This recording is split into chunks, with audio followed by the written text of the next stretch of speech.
coincide con un crecimiento desordenado que se dio en el sistema. El país se montó en el cuento de que teníamos que avanzar y todo el mundo estaba empujando en la misma dirección. El Congreso, la Corte Constitucional y el gobierno, tratando de alcanzar las metas que habían sido prometidas para el año 2002, que ya se veían como una decepción. Y yo creo que al mismo tiempo pasan esas dos cosas, yo lo he dicho mucho en los escenarios recientemente, y es que aumentamos la cobertura del régimen subsidiado de manera acelerada. Uno podría decir casi irresponsable, porque estuvo basado en unas promesas de esfuerzo territorial que no se cumplieron todas, por lo menos. Y al mismo tiempo le metimos a ese impacto del no post, y al mismo tiempo las fallas regulatorias y de control comenzaron a hacerse evidentes. Y entonces no fueron esas crisis de los obstáculos, sino las crisis del mismo crecimiento, casi que fue un sector que comenzó a ser víctima de su propio éxito. No fue la crisis económica, no fue la crisis del empleo formal, no fueron los hospitales públicos, fue ese crecimiento acelerado también en un contexto de grandes fallas regulatorias, porque se nos vinieron entonces los problemas traslapados de lo que comenzó a pasar en Salucop, y no voy a hablar en nombres propios para no meterme en problemas. Y estamos ahí metidos en ese cuento. Y yo creo que viene otra crisis, que es más reciente, y es la crisis de legitimidad, que se da en parte por una sobrereacción de algunas autoridades y mediática, algunos problemas de corrupción graves que no queremos subestimar del problema. Y estamos hoy ante un problema que tiene unos logros sociales evidentes, pero que son muy difíciles de presentar ante la población, y tiene otro montón de problemas, pero son difíciles de presentar. Y estamos hoy ante lo que yo he llamado en otros escenarios, que me han criticado, la suerte de esquizofrenia, porque no estamos siendo capaces de construir un mediano consenso para resolver los problemas que tenemos entre manos, porque todo el mundo está viendo en la oportunidad de una reforma, una oportunidad para ganar o avanzar sus propios intereses. Entonces lo que yo me encuentro todos los días es una versión de lo que quiere cada uno de los agentes, y lo que yo me encuentro es que están utilizando el escenario de reforma como una especie de cuadrilátero para ganar cada agente lo que quiere lograr. Y yo tengo aquí una lista que voy construyendo en mis momentos de desvelo, de desespero, y es el modelo ideal para cada quien. Entonces yo lo tengo por aquí. No lo dicen, me lo he tenido yo que colegir de las muchas presentaciones públicas, pero uno dice qué es lo que quieren los prestadores o los prestadores grandes. Quieren un fondo público que acumule todos los recursos, quieren una especie de administradores que en el fondo son auditores externos de ese gran fondo público que se empieza a parecer a una gran EPS pública, donde hay simplemente una tercerización de unas funciones de auditoría médica de las facturas.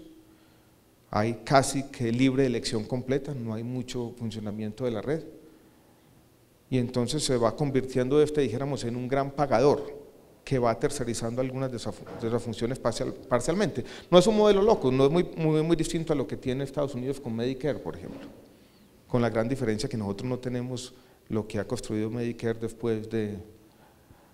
fue creado en el año 65, o sea, después de casi 50 años de acumulación de capacidades. ¿Qué es lo que quieren las EPS? Un plan de beneficios completamente delimitado, que va a ser muy difícil en un contexto de judicialización que no es único de Colombia, y con ninguna restricción a la creación de las redes o a la integración vertical, para ellos poder gestionar los costos, y por supuesto con una UPC que les garantice una rentabilidad. Cuando uno empieza a hablar con los agentes se da cuenta de esa paradoja, que no hay nada menos capitalista que los capitalistas, todo el mundo quiere lo mismo, una rentabilidad media con un riesgo bajo. Y así sigue la lista. Los laboratorios lo que quieren son demanda para sus temas, los internacionales quieren un respeto irrestricto a la propiedad intelectual, los nacionales quieren que no se respete mucho la propiedad intelectual, así. Las universidades quieren seguir ganando las matrículas altísimas para graduar los especialistas. Los especialistas tienen esa especie de paradoja al interior, quieren presentarse como apóstoles, pero a su vez ganarse 20 millones de pesos mensuales. Todo esto no es fácil, ¿no? Y así estamos en una situación en la que cualquier reforma que presente cualquier ministro, cualquier gobierno, cualquier persona, va a ser criticada por cada uno de los agentes. Y el único consenso posible es el consenso del no. Pero todos odiamos el sistema. Un sistema que todo el mundo quiere cambiar, pero la sociedad no encuentra una forma razonable de cambiarla. Y hoy tenemos sobre la mesa una propuesta que hace, dijéramos, la Gran Junta Médica, y es que de pronto acudamos entonces al último recurso, a un consejo de 10 iluminados que presente una reforma y que el Congreso no la pueda tocar. Entonces, básicamente es una especie de, yo no sé si llamarlo golpe de Estado, una cosa así, una cosa rara, es decir, simplemente no hay democracia y prescindimos de nuestras instituciones democráticas porque no fuimos capaces de construir un consenso. Eso ya demuestra el desespero que estamos, dijéramos, ante el sector salud, pero no podemos quedar en el desespero.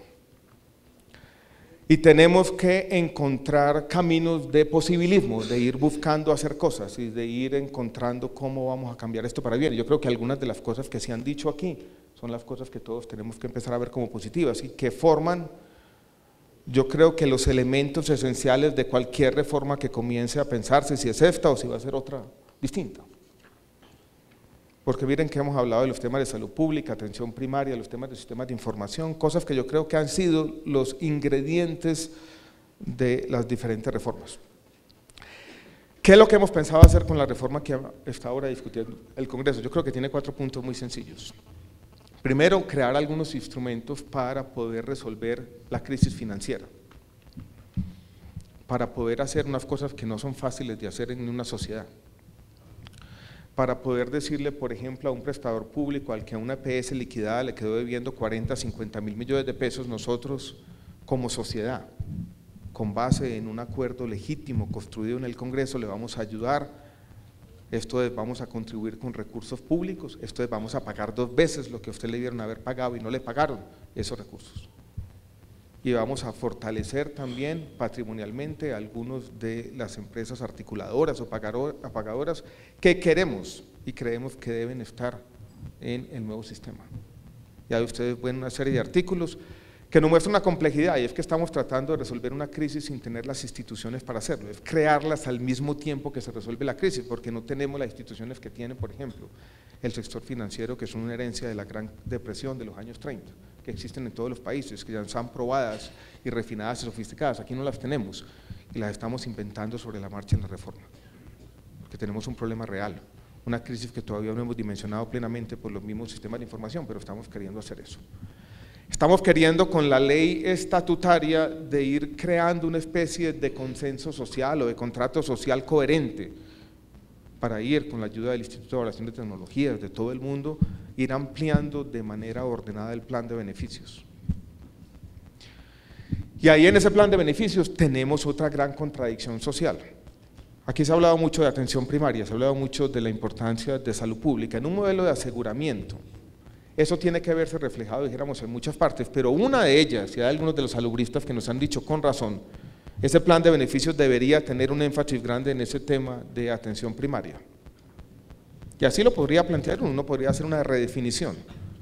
¿Qué va a pasar si planteamos ese? ¿Qué va a pasar? Tendríamos que dejar de hacer otras cosas. Y cuando estamos planteando una cosa razonable, por ejemplo, en la reforma, un mecanismo de priorización para decir hacia el futuro tenemos que tomar decisiones ordenadas dada la presión tecnológica, y nuestro sistema de salud tiene que ser capaz de tomarse 1, 2, 3 o 4 años para incorporar el último biológico que no ha sido probado, que por ejemplo no tiene la efectividad comprobada. Nos están diciendo no, usted está restringiendo el derecho y no pueden hacerlo. Entonces ahí caemos en una suerte de contradicción. Nos dicen énfasis en atención primaria en salud, pero al mismo tiempo tenemos que ser capaces de incorporar todas las tecnologías inmediatamente mucho más rápido que cualquier país europeo. Y ahí es donde uno se da cuenta que tiene que tomar las decisiones difíciles y tiene que plantear los debates como toca. Porque uno no puede tener un discurso que diga atención primaria, pero al mismo tiempo diga todo está incluido inmediatamente, porque simplemente no vamos a ser coherentes. Ese debate no hemos sido capaces de darlo. y seguimos teniendo demandas contradictorias. Nos dicen las mismas personas, énfasis en atención primaria, ninguna restricción al plan de beneficios, ninguna, ni ahora ni nunca, ningún mecanismo de priorización, ningún mecanismo para ordenar eso. Incluso las exclusiones explícitas que planteamos en la ley estatutaria, donde nos dicen lo que no tenga ninguna evidencia sobre su efectividad, lo que sea experimental, lo que no tenga registro sanitario, esto es lo que el país no haya incorporado de manera ordenada, eso debería excluirse del núcleo esencial del derecho. Eso comienza a ser percibido como un ataque ilegítimo, por ejemplo, a la tutela, cosa muy difícil. Pero seguimos insistiendo en la reforma, en que la sociedad tiene que tener coherencia y necesitamos algunos mecanismos para ir incorporando esas tecnologías poco a poco y para poder ir moviéndonos hacia esa atención primaria, donde tenemos un reto aquí, pero tenemos otro reto también en la construcción de capacidades que no nos podemos olvidar porque no las tenemos. Planteamos después algunos retos específicos de talento humano, donde de pronto hemos mandado un mensaje equívoco a la sociedad porque quisimos, en parte escuchando a la gente, escuchando las opiniones de los ciudadanos, aumentar la oferta de especialistas, no diciendo los especialistas son la clave, sino diciendo eso es importante y la ley nos permite los instrumentos para hacerlo. Seguramente es mucho más importante aumentar esa capacidad resolutiva de los médicos generales, pero eso no es un asunto de ley, eso es un asunto de construir capacidades de las universidades, de tener todos un objetivo común y trabajar hacia allá. La ley sí puede remover ciertos obstáculos en el tema de los especialistas y tratamos de hacerlo allí, también se nos vino el mundo encima, porque ahí tampoco hay un consenso. Y después tratamos, doctor Carlos Ignacio, de tener lo que usted reclama, un buen sistema de información, de tener un mayor control de los recursos y un mayor control de los flujos de recursos y de información, de generar por lo menos en esta etapa de falta de legitimidad unos controles adicionales, centralizando la tesorería y centralizando ciertos temas de información en un gran reto estatal, que nos permitiera desencadenar ciertos procesos, mantenernos ocupados, construir de esa manera legitimidad. Yo incluso lo confieso aquí cándidamente, yo con el tema de salud mía me moví más, dijéramos, hacia el lado estatal de lo que dicen mis instintos, porque es difícil y construir capacidades en el Estado no es fácil. Y miren lo que está pasando en Estados Unidos, miren lo que está pasando en Inglaterra con un sistema de información cuando alguien dice, mire, 10 años después nos equivocamos.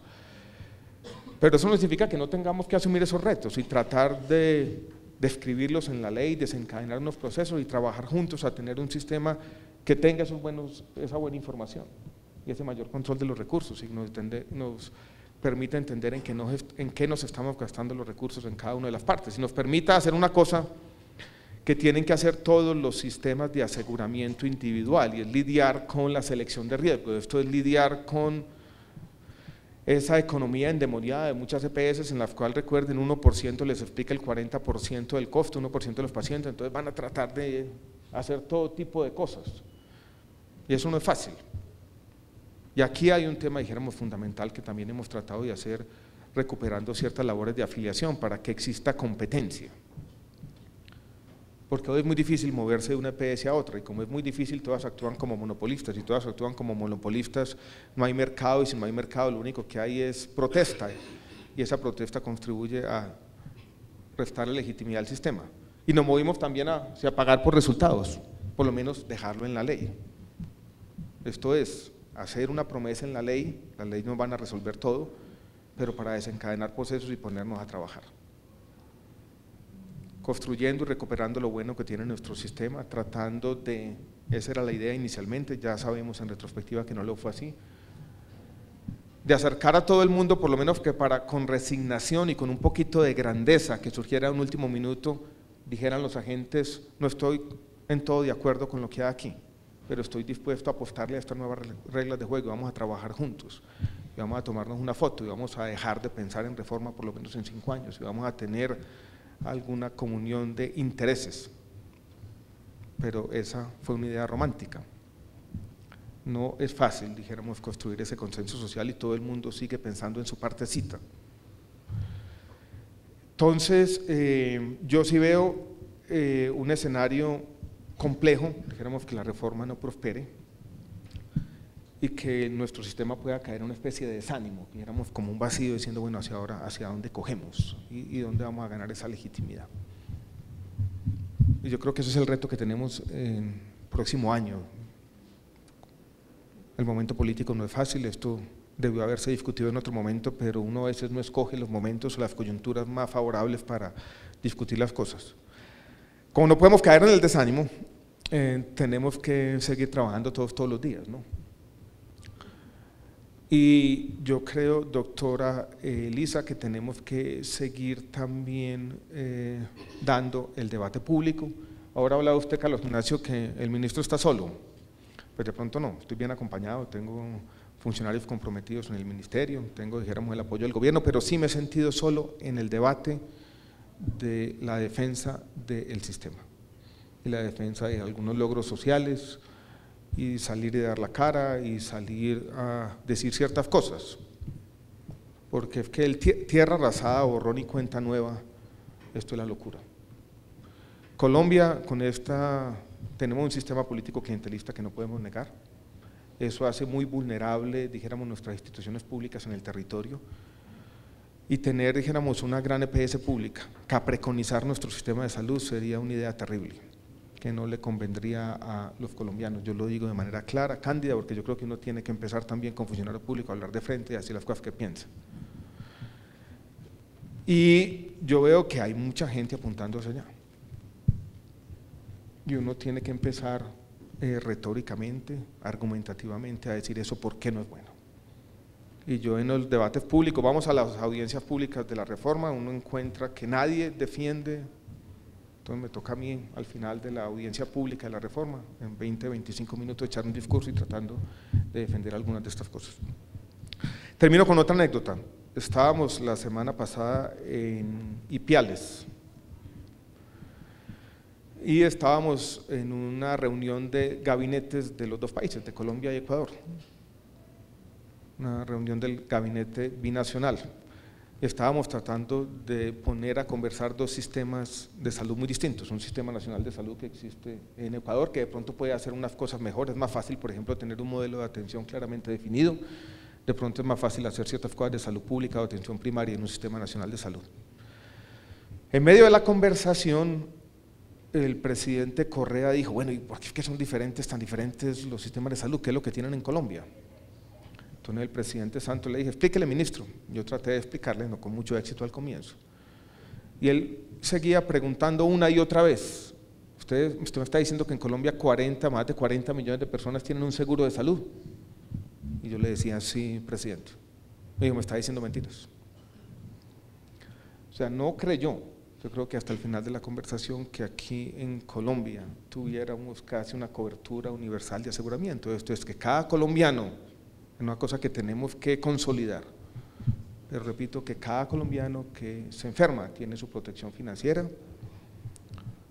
que cada colombiano tiene en ese aseguramiento o en ese plan de beneficios materializado su derecho.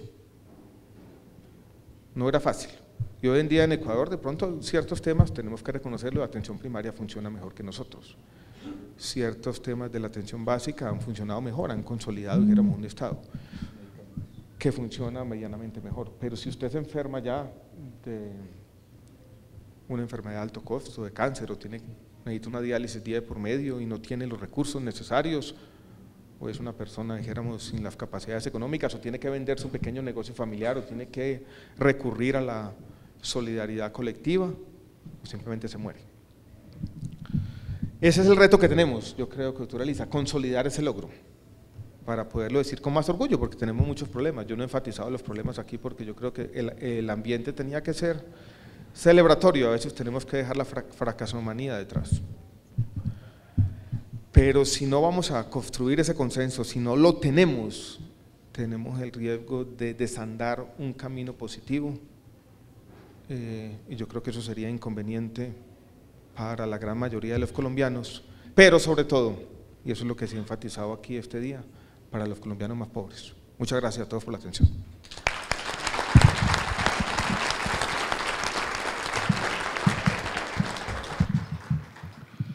Muchas gracias, señor ministro.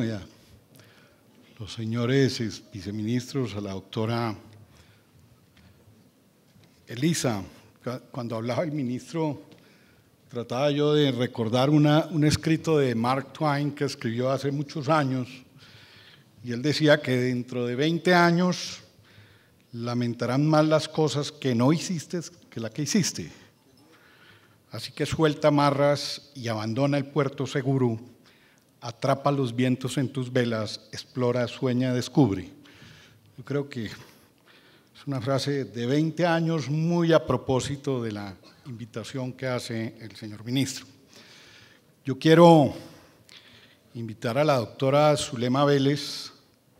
Ella está acá con sus hijos Juan Felipe y Daniela. La doctora Zulema, como todos ustedes saben, es la directora del ICONTEC desde hace 2 años. Reemplazó al doctor Fabio Tobón, que fue todo un patrimonio de este país en el ICONTEC. Esta mañana el señor director de la Fundación Santa Fe hacía una reflexión de la importancia que para la salud tiene el ICONTEC en los procesos de acreditación. Son ya hoy más de 28 instituciones de salud acreditadas en Colombia. Tiene una certificación ISCUA, es el único país de América Latina y de habla hispana que tiene esa certificación. Y yo creo que de las cosas grandes que se han hecho en estos temas de la salud ha sido lo de la acreditación de las instituciones de salud por parte del ICONTEC, trabajo en el que ha participado colega cuando trabajé yo en el ministerio hace muchos años, Carlos Edgar Rodríguez, y por supuesto muchas otras personas. Ojalá siga ese proceso como lo ha venido impulsando la doctora Zulema, que además es la esposa, la compañera de ese gran colombiano al que recordamos esta mañana, el doctor Juan Luis Londoño, y la junta directiva, el presidente y la directora de Gestar Salud han querido saludarla hoy de manera muy especial para Gestar Salud. La participación del doctor Juan Luis fue muy importante. Doctora Zulema, si nos permite su presencia aquí, nos enaltece esta reunión. La doctora Elisa le va a hacer entrega de un reconocimiento de parte del gremio de las aseguradoras del régimen subsidiado.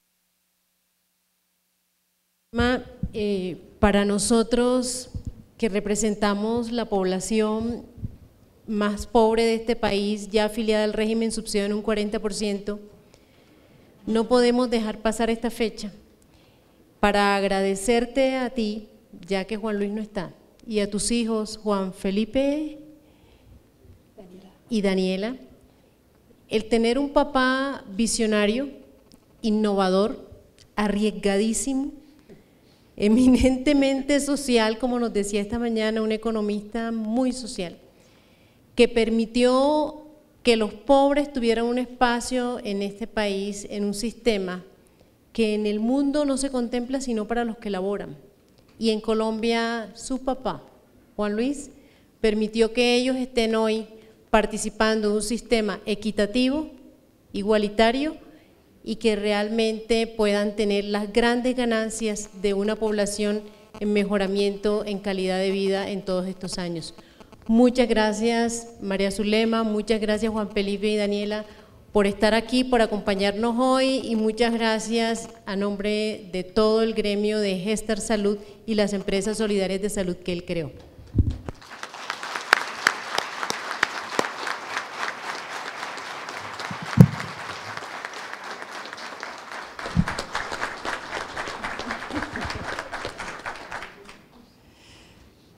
Doctora Elisa, ministros, viceministros, amigos, es un momento de muchos sentimientos encontrados. escuchar a Elisa abrir este panel de cómo en efecto hubo una transformación en este país, y escuchar al ministro en su anécdota con el presidente del otro país, convenciéndolo que en efecto hoy el 97% de los colombianos tienen un derecho adquirido. Es una gran transformación. Realmente me complace muchísimo esta invitación, doctora Elisa. Me complace, ministro, escucharlo, en todo caso, sosteniendo, manteniendo ese sistema con las reformas que haya que hacerle para hacerle los ajustes de los 4 sectores que usted anunció, pero entendiendo que no nos podemos devolver frente a esos logros que ya adquirieron los colombianos. Muchísimas gracias por esta invitación en nombre de mis hijos y con seguridad en nombre de Juan Luis, que en otra frecuencia nos escucha. Gracias por esta deferencia, por este homenaje tan bonito, tan sentido y tan humano. Gracias.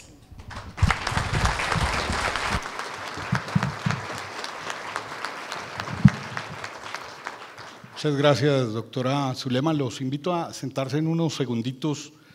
Ya terminamos con un sencillo evento. La doctora, una silla para la doctora Zulema, por favor. ¿Alguien se fue?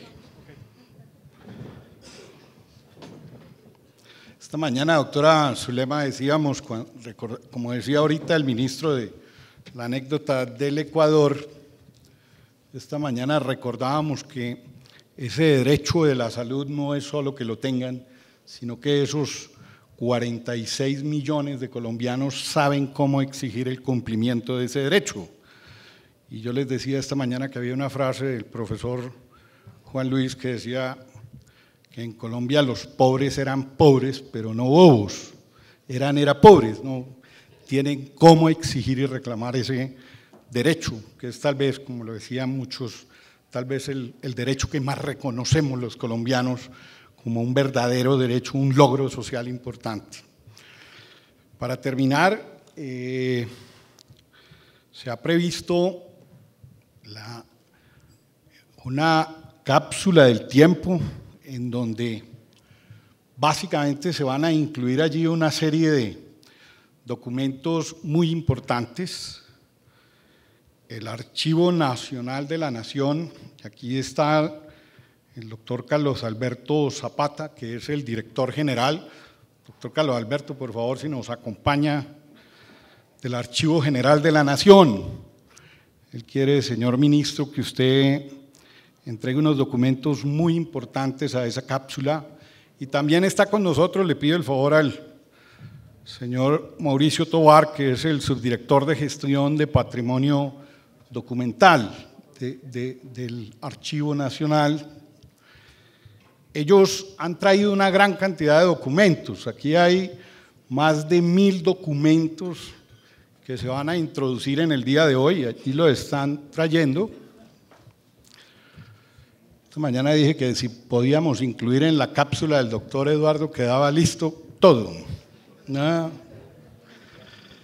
hay documentos muy importantes. Hay un documento del año de 1557 que es el acuerdo de la Real Audiencia de Santa Fe, que dispone que se haga un hospital en la ciudad en el que se acojan los pobres. Tochocomion llamaban esos hospitales de pobres y que eran regentados por la iglesia. Hay documentos del siglo XVIII, del siglo XIX, del siglo XVI, como lo mencioné. Está un documento original de la Ley 27 de 1946, coincidencialmente se expidió el 2 de diciembre, parece que esta es como la fecha para expedir las leyes de la salud, debidamente autografiada. Muchos documentos históricos, otros que ha hecho Gestar Salud, que son estudios prospectivos, retrospectivos de la situación de salud, algunos estudios sobre el panorama de la salud en América Latina, documentos de cómo cerrar las brechas sociales. Hay una copia del original del documento del